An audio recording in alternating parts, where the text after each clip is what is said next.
Hello everyone, Jennifer here with Chromex Archery. I hope you're all doing well. I had a request to do a video on brace height, what it is and why it's important. My puppy. So that's what I'll be talking about today. By the way, I love requests. So if there's anything you'd like to learn more about, let me know and I'll happily do a video or an article on it. The simple definition of brace height is the farthest distance between the pivot point of the bow and string of the bow when your bow is not at full draw. So from your pivot point grip to your string. The pivot point's found at the grip, and it's usually marked where the grip and arrow shaft come into contact with one another during full draw.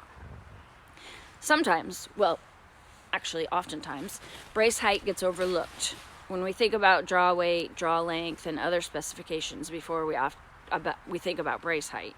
But it's actually something every archer should know about and consider. Brace height can actually affect how fast an arrow travels when released. A shorter brace height will cause an arrow to fly faster, while a longer brace height will cause the arrow to fly slower. The shorter brace height, the longer the arrow stays in contact with the bowstring.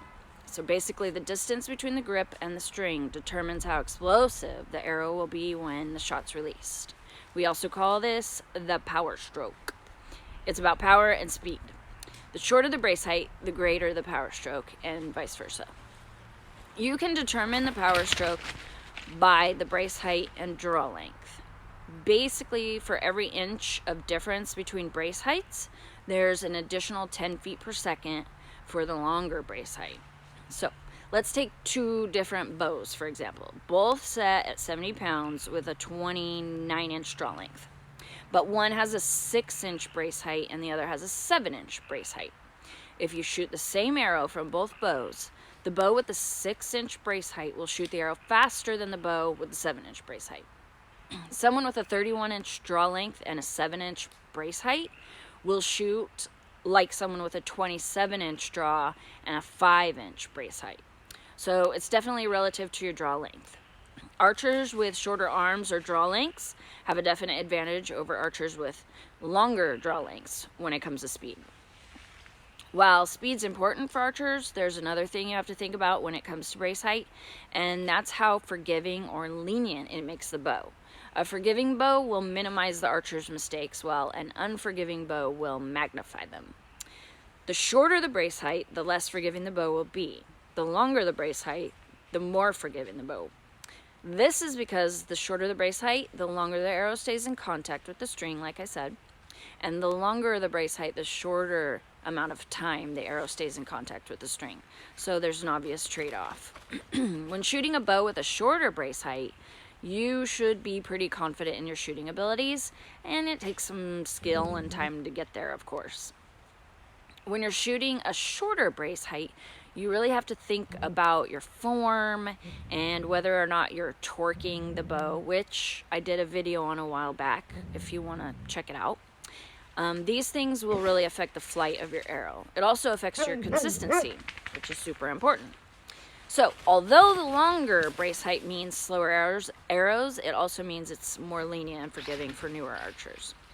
So think about where you are as an archer and when you're considering brace height.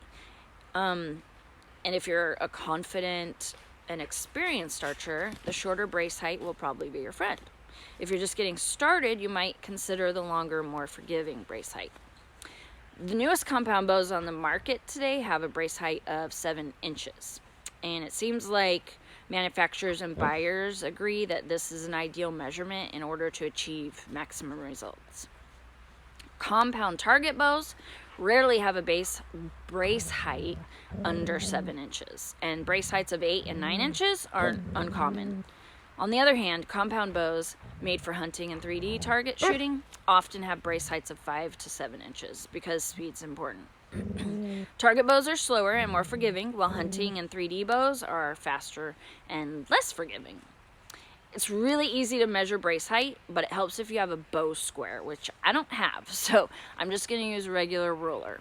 All you have to do is measure the distance between your grip and the string in a straight line, and it's the farthest distance to the string than any other point on the bow's limbs.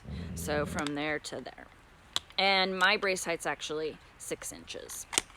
With how efficient and accurate bows are nowadays, brace height is a little less important than it used to be, but still something to really think about and consider. So if you have any questions, don't be afraid to reach out. That's what I'm here for. And I hope you enjoyed this video. I hope it helped clear some things up about brace height. I love comments, so please let me know if you have any. And in the meantime, have an awesome day and happy shooting.